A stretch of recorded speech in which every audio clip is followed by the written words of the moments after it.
Bienvenue à tous. Aujourd'hui, plongeons dans le parcours d'un personnage fascinant, souvent méconnu, Henri-Georges Boulet de la Meurthe. Celui-ci fut le tout premier, et unique, vice-président de la République française durant la Deuxième République. Installez-vous confortablement, car ce récit politico-historique d'un juriste, orateur et homme dévoué va vous captiver, depuis ses débuts en Lorraine jusqu'à son rôle central aux côtés de Louis-Napoléon Bonaparte. 1. Genèse et formation. Naissance à Nancy le 15 juillet 1797, fils d'Antoine Boulet de la Meurthe, comte d'Empire et éminent conseiller d'État. Accompagne son père en exil en Allemagne entre 1815 et 1820, où il termine ses études de droit prenant à Paris. Devenu avocat à Paris à partir de 1830, il se fait remarquer comme colonel de la Garde nationale, s'engageant dans la vie politique après la Révolution de Juillet. 2. Parcours législatif et engagement social. Député de la Meurthe puis des Vosges. Réputation acquise dans l'enseignement primaire, notamment via son rôle au sein du comité central et la mise en œuvre de réformes pédagogiques, méthode Villain, enseignement de l'histoire, hygiène, morale. En 1846, il propose d'augmenter le budget de l'instruction des filles, soulignant son attention aux questions sociales.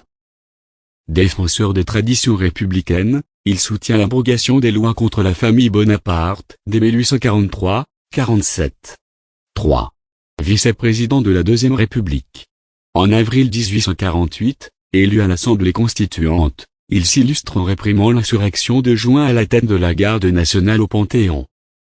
Le 20 janvier 1849, il est élu vice-président de la République fascionné par Louis-Napoléon Bonaparte, pour devenir le président du Conseil d'État, rôle qu'il assume de façon discrète mais efficace. Il incarne l'unique vice-président de l'histoire de France. La fonction est supprimée dans la Constitution du 14 janvier 1852, après le coup d'État du 2 décembre 1851. 4. Sénateur du Second Empire et engagement éducatif. Le 26 janvier 1852, il est nommé sénateur et y reste jusqu'à sa mort. Président de la Société pour l'instruction élémentaire, il étend ses efforts pour transformer l'éducation primaire. Membre du Grand Orient de France, il milite également pour les questions sociales et civiques. 5.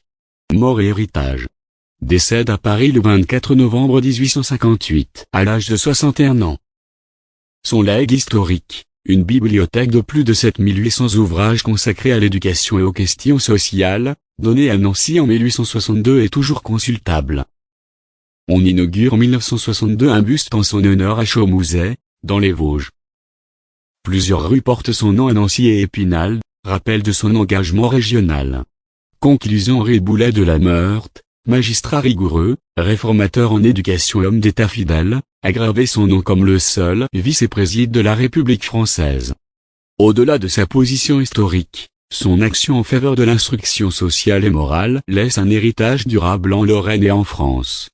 Sa discrétion dans l'exercice du pouvoir, un second moins incommode, s'y faisant toujours, montre un esprit dévoué, loin des projecteurs, mais profondément engagé. Merci d'avoir suivi ce portrait. Si vous avez aimé, likez, commentez, partagez.